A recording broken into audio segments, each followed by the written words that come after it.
Hello my dear students, welcome back to my YouTube channel. मेरे YouTube channel पर आप लोग का बहुत बहुत स्वागत है। डियर स्टूडेंट, आज की क्लास में हम लोग टीजीटी सोशल साइंस का जो पॉलिटिकल साइंस वाले जितने चैप्टर पढ़ रहे थे उसमें से चौथा चैप्टर जो हम लोगों ने पढ़ा था राजनीतिक दल के बारे में, उसके जो महत्वपूर्ण एमसीक्यू और पीवाईक्यू हैं उसका अध्ययन करेंगे। और इस एमसीक्यू पीवाईक्यू वाली जो क्लास के बाद हम लोग जो राजनीति विज्ञान का अगला चैप्टर है उसका अध्ययन नेक्स्ट क्लास में करेंगे। इस क्लास के बाद आपका ये जो चैप्टर है पूरी तरह से समाप्त हो जाएगा और इसमें जो भी क्वेश्चन आपके शामिल किए गए हैं वो आपके पाठ में जो बातें बताई गई थी, पढ़ाई गई थी और आपके एनसीईआरटी की किताब में जो आंकड़े दिए गए हैं उनसे रिलेटेड है। तो चलिए इन सब प्रश्नों को हम लोग देख लेते हैं और इन सब प्रश्नों को आप लोग सही से प्रैक्टिस किया करिए और उनको एक बार रिवाइज कर लेंगे तो इससे क्या होगा कि आपके एग्जाम में क्वेश्चन छूटने का डर नहीं रहेगा। चलिए देखते हैं। हाँ चलिए देखिए, आज देखिए हम लोग को देखना है चैप्टर 4 से रिलेटेड एमसीक्यू यानी मल्टीपल चॉइस क्वेश्चन, बहुविकल्पीय प्रश्न। ये जो प्रश्न है आपके देखिए क्लास 10 की जो सोशल साइंस की बुक है एनसीईआरटी की, उन्हीं की जो है चौथे चैप्टर से रिलेटेड है।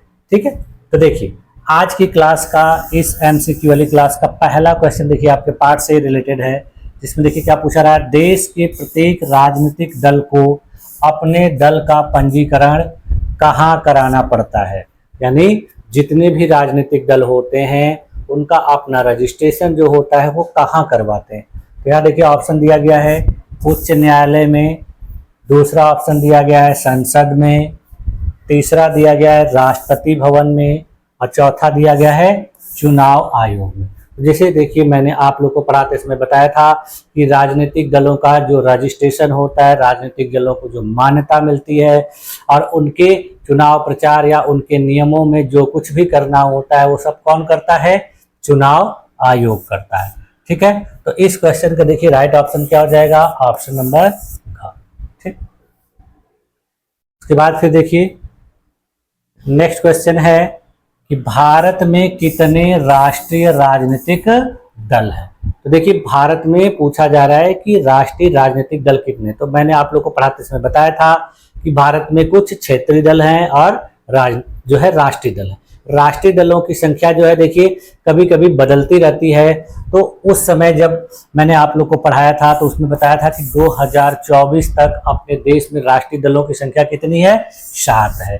ठीक है, ये आंकड़ा देखिए कभी कभी 6 हो जाता है। ये कैसे होता है? जब चुनाव का रिजल्ट आता है तो उसके वजह से ये संख्या घट बढ़ जाती है, लेकिन 6 या 7 ही जो है अपने देश में राष्ट्रीय दल रहते हैं।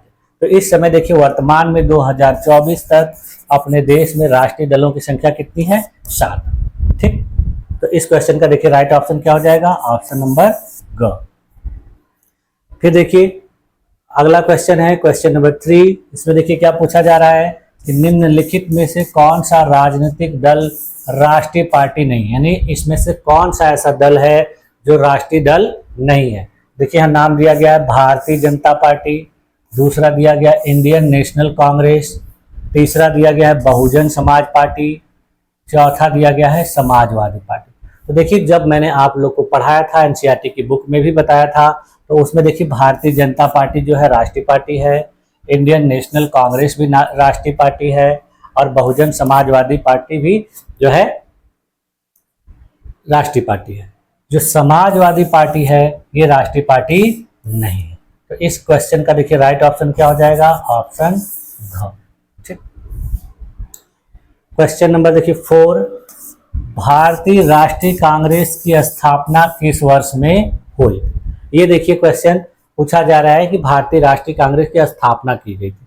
तो भारतीय राष्ट्रीय कांग्रेस की देखिए स्थापना ब्रिटिश काल में की गई थी एक अंग्रेज अधिकारी जिनका नाम था A.O. ह्यूम।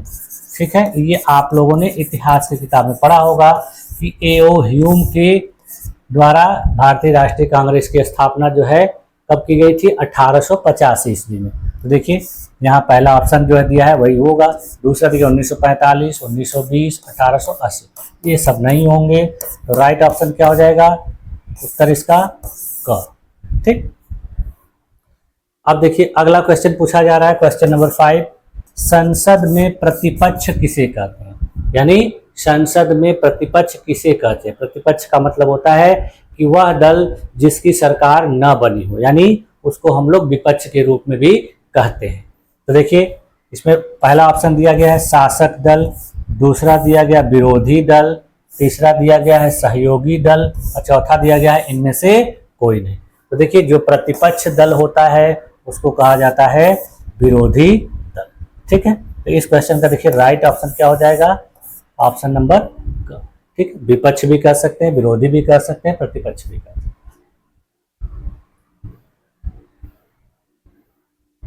नेक्स्ट क्वेश्चन देखिए, क्वेश्चन नंबर 6, राजनीतिक दलों के सामने कौन सी चुनौतियां हैं, यानी राजनीतिक दलों की कौन कौन सी चुनौतियां हैं, ये भी हम लोगों ने जो क्लास करी थी उसमें लास्ट में देखा था। तो इसमें देखिए क्या दिया गया है, पहला आंतरिक लोकतंत्र का न होना, दूसरा दिया गया है परिवारवाद, तीसरा दिया गया है धन और अपराधी तत्वों का प्रभाव। तो देखिए राजनीतिक दलों की पहली ये जो चुनौती है आंतरिक लोकतंत्र का, ये भी है, परिवारवाद या वंशवाद ये भी है, धन और अपराधी तत्वों का प्रभाव भी है। यानी इसके अनुसार देखिए इस क्वेश्चन का राइट ऑप्शन क्या हो जाएगा, ऑप्शन नंबर घ, उपयुक्त सभी। ठीक, अब देखिए अगला क्वेश्चन पूछा जा रहा है कि इनमें से कौन बहुजन समाज पार्टी का संस्थापक है, यानी बीएसपी का संस्थापक कौन है, बीएसपी की स्थापना किसके द्वारा की गई। तो देखिए इसमें ऑप्शन दिया गया है कांसीराम, दूसरा दिया गया है साहू जी महाराज, तीसरा दिया गया है बी.आर. अम्बेडकर और चौथा दिया गया है ज्योतिबा फूले। तो देखिए बहुजन समाज पार्टी की जो स्थापना की गई थी वो किसके द्वारा की गई थी, स्वर्गीय कांसीराम जी के द्वारा। लेकिन यह पार्टी देखिए साहू जी महाराज, ज्योतिबा फूले और डॉक्टर भीमराव अंबेडकर के द्वारा दिए गए आदर्शों पर चलती है। तो ये तीनों लोग भी इसी से रिलेटेड, लेकिन ये तीनों लोग इसके संस्थापक नहीं है, बल्कि संस्थापक कौन है, कांसीराम जी है। तो इसका देखिए राइट ऑप्शन क्या हो जाएगा, ऑप्शन नंबर क। ठीक, अब देखिए अगला क्वेश्चन है question number 8, Bharatiya Janata party का मुख्य प्रेरक सिद्धांत क्या है, यानी पूछा जा रहा है कि बीजेपी का मुख्य प्रेरक सिद्धांत क्या है। तो पहला देखिए लिखा गया है बहुजन समाज, दूसरा लिखा है क्रांतिकारी लोकतंत्र, तीसरा लिखा गया है सांस्कृतिक राष्ट्रवाद और चौथा लिखा गया है आधुनिकता। तो देखिए बहुजन समाज इसका मुख्य प्रेरक सिद्धांत नहीं है, क्रांतिकारी लोकतंत्र नहीं है, आधुनिकता नहीं है, बल्कि इसका क्या है, सांस्कृतिक राष्ट्रवाद जो है प्रेरक सिद्धांत है। और यह पार्टी जो है अपने देश की संस्कृति और धर्म के प्रति जो है कार्य करने का प्रेरणा लेकर चलती है। इसलिए इसको कभी कभी कहा जाता है कि यह पार्टी जो है धर्म की राजनीति करती है। ठीक है, तो इस क्वेश्चन का राइट ऑप्शन क्या हो जाएगा, ऑप्शन नंबर ग। अगला क्वेश्चन देखिए क्वेश्चन नंबर 9 है, निम्नलिखित में से किस व्यवस्था के लिए राजनीतिक दल आवश्यक शर्त हैं, यानी किस प्रकार की व्यवस्था के लिए राजनीतिक दलों की आवश्यकता बहुत जरूरी है। तो इसमें दिया गया पहला ऑप्शन राजतंत्र, दूसरा दिया गया है लोकतंत्र, तीसरा दिया गया है तानाशाही और चौथा दिया गया है सत्तावाद। देखिए सत्तावाद के लिए भी कोई जरूरत नहीं है राजनीतिक दलों की, जिसकी सत्ता रहेगी वो अपने आप खुद संभालेगा। तानाशाही में देखिए राजनीतिक दलों की जरूरत ही नहीं होती है, एक ही व्यक्ति पूरे देश का शासन चलाता है। राजतंत्र में राजाओं के द्वारा शासन चलाया जाता था, वहां पर किसी भी प्रकार की पॉलिटिकल पार्टी की कोई जरूरत होती ही नहीं थी। तो देखिए ये राजनीतिक दल की आवश्यकता कहाँ पड़ती है, लोकतांत्रिक व्यवस्था में, यानी लोकतंत्र में। तो इस क्वेश्चन का देखिए राइट ऑप्शन क्या हो जाएगा, ऑप्शन नंबर ख। ठीक, अब देखिए यहाँ क्वेश्चन है क्वेश्चन नंबर 10, पूछा जा रहा है कि उत्तर प्रदेश में प्रमुख विपक्षी दल कौन सा है, यानी वर्तमान में अपने उत्तर प्रदेश राज्य में कौन सा ऐसा दल है जो विपक्षी दल के रूप में मौजूद है। तो देखिए पहला ऑप्शन दिया गया है बहुजन समाज पार्टी, दूसरा दिया गया है समाजवादी पार्टी, तीसरा दिया गया है कांग्रेस पार्टी और चौथा दिया गया है बीजेपी। तो देखिए आप लोग जानते ही हैं कि अपने जो उत्तर प्रदेश राज्य में बीजेपी दल जो है विपक्ष नहीं है, बल्कि ये शासक दल है, यानी इसका शासन है। बहुजन समाज पार्टी विपक्षी नहीं है, कांग्रेस पार्टी नहीं है, विपक्षी पार्टी में कौन से है, समाजवादी पार्टी।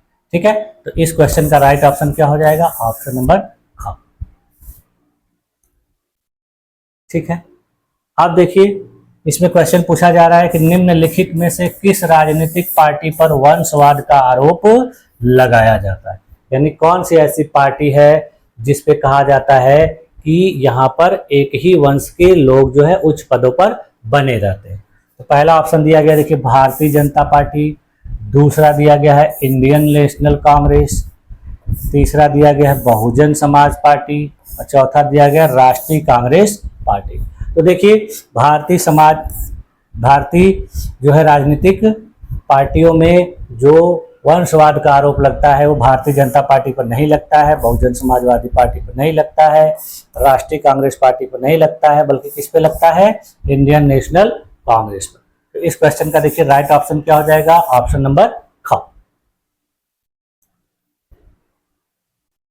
अगला क्वेश्चन देखिए क्वेश्चन नंबर 12, इसमें पूछा जा रहा है भारतीय कम्युनिस्ट पार्टी यानी मार्क्सवादी की विचारधारा क्या है। देखिए जो मार्क्सवादी पार्टी वाले होते हैं, मार्क्सवादी विचारधारा वाले होते हैं, वो देखिए किस में विश्वास करते हैं। तो पहला ऑप्शन दिया गया मार्क्सवाद लेनिनवाद, धर्मनिरपेक्षता और लोकतंत्र का समर्थक, साम्राज्यवाद और सांप्रदायिकता विरोधी, उपर्युक्त में से सभी। देखिए जब मैंने आप लोगों को भारतीय कम्युनिस्ट पार्टी के बारे में बताया था, यह पार्टी देखिए मार्क्सवाद लेनिनवाद में विश्वास करती है, धर्मनिरपेक्ष और लोकतंत्र की समर्थक है, साम्राज्यवाद और सांप्रदायिकता की विरोधी, यानी ये तीनों इसमें पाए जाते हैं। तो इस क्वेश्चन का देखिए राइट ऑप्शन क्या हो जाएगा, उपर्युक्त में से सभी, यानी ऑप्शन नंबर घ।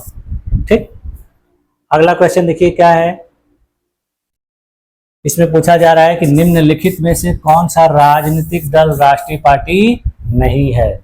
देखिए पहला ऑप्शन है भारतीय जनता पार्टी, दूसरा ऑप्शन है इंडियन नेशनल कांग्रेस, तीसरा है बहुजन समाज पार्टी, चौथा है लोक जनशक्ति पार्टी। तो देखिए राजनीतिक दलों में से इसमें से राष्ट्रीय दल के बारे में पूछा कौन सा नहीं है। देखिए भारतीय जनता पार्टी राष्ट्रीय दल है, बहुजन समाज पार्टी राष्ट्रीय दल है, इंडियन नेशनल कांग्रेस भी है, लोक जनशक्ति पार्टी जिसको शॉर्टकट में लोजपा कहा जाता है, ये जो है राष्ट्रीय पार्टी नहीं है बल्कि ये क्षेत्रीय पार्टी है, क्षेत्रीय दल है। ठीक है, तो इस क्वेश्चन का भी ऑप्शन क्या हो जाएगा, राइट, ऑप्शन नंबर घ। ठीक, अगला क्वेश्चन देखिए क्वेश्चन नंबर 14, पूछा जा रहा है क्या भारतीय जनता पार्टी की पुनर्स्थापना से पूर्व यह किस दल का अंग था, यानी भारतीय जनता पार्टी जो दोबारा स्थापित की गई थी सबसे पहले किस दल का अंग हुआ करता था।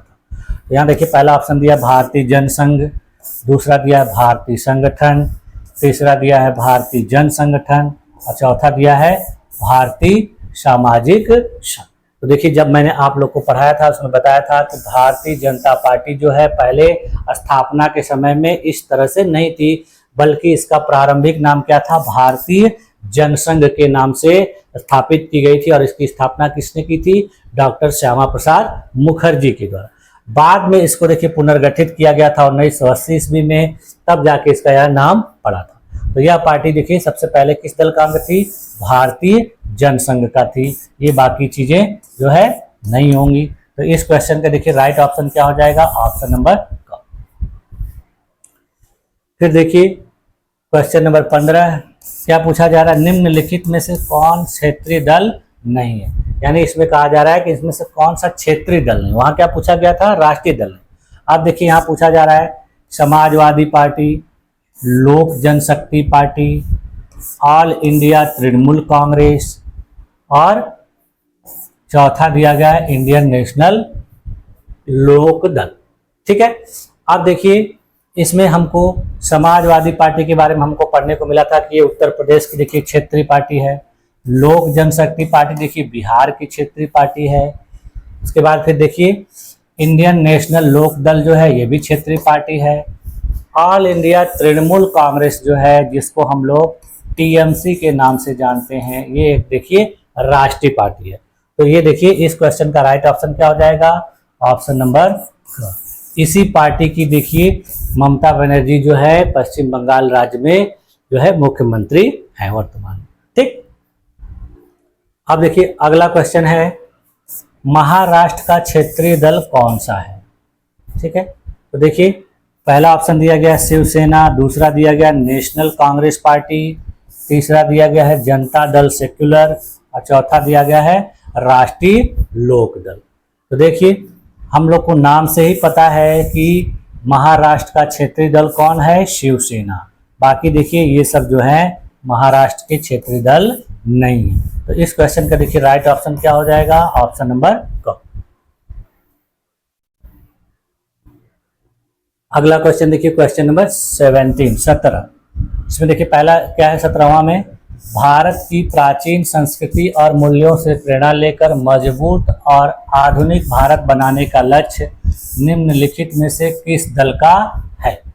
देखिए पहला दिया गया इंडियन नेशनल कांग्रेस, दूसरा दिया गया है बहुजन समाज पार्टी, तीसरा दिया गया है भारतीय कम्युनिस्ट पार्टी और चौथा दिया गया है भारतीय जनता पार्टी। तो देखिए हम लोगों ने अभी थोड़ी देर पहले ही क्वेश्चन किया कि वह कौन सी पार्टी है जो सांस्कृतिक राष्ट्रवाद का समर्थन करती है, यानी अपने देश के प्राचीन संस्कृति धर्म को लेकर प्रेरणा लेकर उसके आधार पर आधुनिक भारत बनाने का लक्ष्य रखती है। तो देखिए इंडियन नेशनल कांग्रेस नहीं होगा, बहुजन समाज पार्टी नहीं होगा, भारतीय कम्युनिस्ट पार्टी नहीं होगा, बल्कि क्या होगा, भारतीय जनता पार्टी। यानी इस क्वेश्चन का राइट आंसर क्या हो जाएगा, ऑप्शन नंबर घ। फिर देखिए तो बहुत आसान सा प्रश्न पूछा जा रहा है कि उत्तर प्रदेश के वर्तमान मुख्यमंत्री कौन है। तो देखिए इसमें पहला ऑप्शन दिया गया मायावती, दूसरा दिया गया अखिलेश यादव, तीसरा दिया गया योगी आदित्यनाथ और चौथा दिया गया है कल्याण सिंह। तो देखिए मायावती जी नहीं है, पहले थी, अखिलेश यादव भी पहले थे, कल्याण सिंह भी पहले थे। ये लोग उत्तर प्रदेश के मुख्यमंत्री रह चुके हैं लेकिन वर्तमान में नहीं है। वर्तमान में कौन है, योगी आदित्यनाथ जी हैं। तो देखिए इस क्वेश्चन का राइट ऑप्शन क्या हो जाएगा, ऑप्शन नंबर ग। फिर देखिए क्वेश्चन नंबर 19, केंद्र में सत्तारूढ़ सरकार और नरेंद्र मोदी जी का संबंध किस चुनाव चिन्ह वाले दल से है। यानी पूछा जा रहा है कि केंद्र में जिस पार्टी की सरकार है और प्रधानमंत्री जो नरेंद्र मोदी जी हैं वो किस दल से संबंधित हैं और उस दल का चुनाव चिन्ह क्या है। देखिए यहाँ पहला ऑप्शन दिया गया हाथ का पंजा, हाथी, कमल का फूल और घड़ी। तो देखिए हाथ का पंजा नहीं है, कांग्रेस का है, हाथी बहुजन समाज पार्टी का है, ये कमल का फूल जो है इनका जो है चुनाव चिन्ह है। तो इस क्वेश्चन का राइट ऑप्शन क्या हो जाएगा, ऑप्शन नंबर ख। ठीक,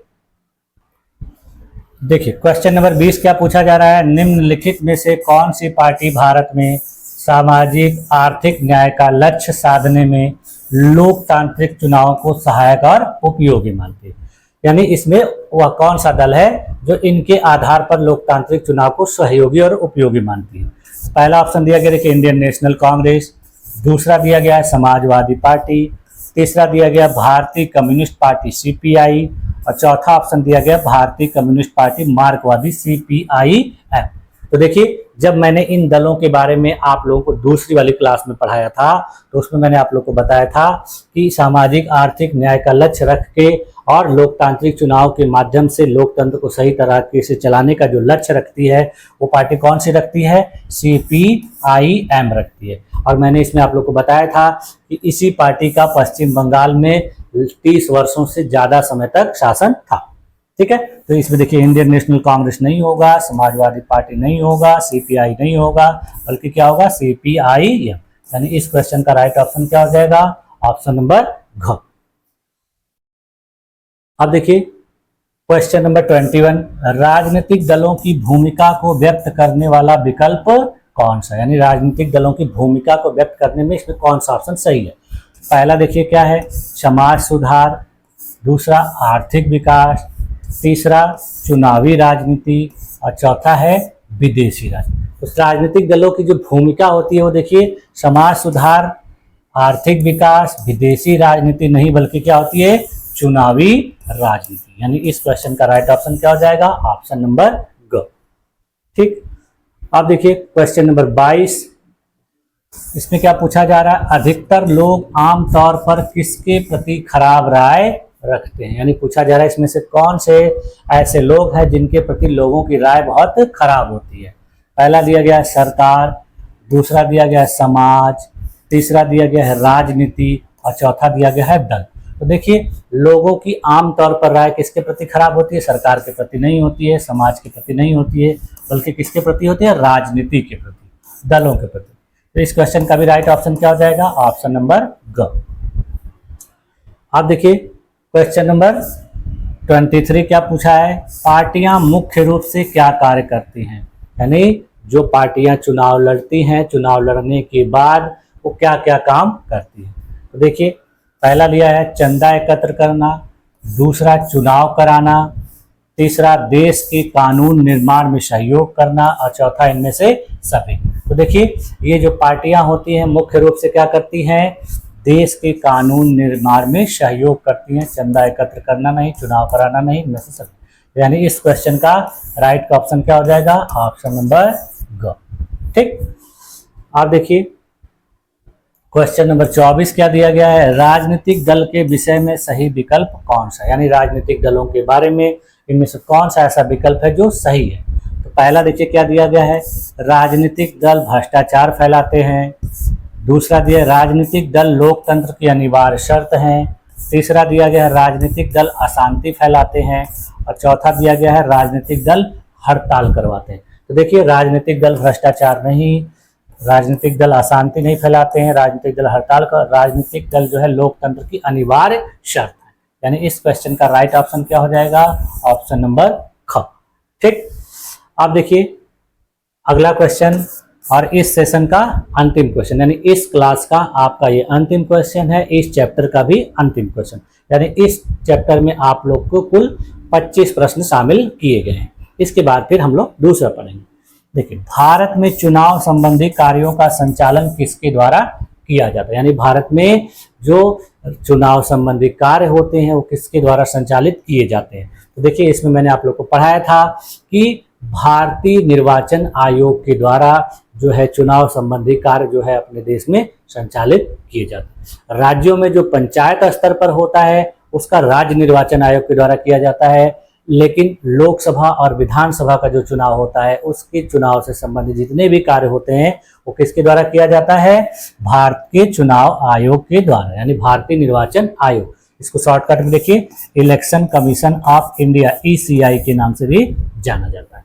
देखिए पहला दिया गया है सत्तारूढ़ दल द्वारा, दूसरा दिया गया है संसद द्वारा, तीसरा दिया गया है चुनाव आयोग द्वारा और चौथा दिया है राष्ट्रपति द्वारा। तो देखिए सत्तारूढ़ दल द्वारा नहीं, संसद द्वारा नहीं, राष्ट्रपति द्वारा नहीं, बल्कि चुनाव आयोग के द्वारा। यानी इस क्वेश्चन का राइट ऑप्शन क्या हो जाएगा? ऑप्शन नंबर ग। ठीक है, तो इस प्रकार से देखिए आज की क्लास में बस यहीं तक रखा और मुझे उम्मीद है कि आप लोगों की सारी चीजें अच्छे तरीके से समझ में आई। जो स्टूडेंट पहले की जो थ्योरेटिकल क्लासेस हैं उनको अच्छे तरीके से उन्होंने देखा होगा और बुक को पढ़ा होगा तो उनके लिए ये सब क्वेश्चन को सॉल्व करना बहुत आसान लग रहा होगा। और जो क्वेश्चन ऐसे हैं जिनको आपको लग रहा है कि मैंने पढ़ा है कि नहीं पढ़ा है, तो आप लोग एक बार फिर से क्लासेस देख लेंगे तो आपको लगेगा कि नहीं सारा चीज़ जो है पढ़े हुए जो टॉपिक है उन्हीं से क्वेश्चन आए। ठीक है, तो आप लोग इनको अच्छे तरीके से देख लीजिएगा, प्रैक्टिस कर लीजिएगा और आप अपने एग्जाम में इनका अच्छे तरीके से उपयोग भी कर सकते हैं। ठीक है, तो आप लोगों ने मेरी इस क्लास में अपने आप को इतने देर तक बनाए रखा, इसके लिए आप लोग का बहुत बहुत धन्यवाद। मिलते हैं नेक्स्ट क्लास में नेक्स्ट चैप्टर के साथ, तब तक के लिए थैंक यू।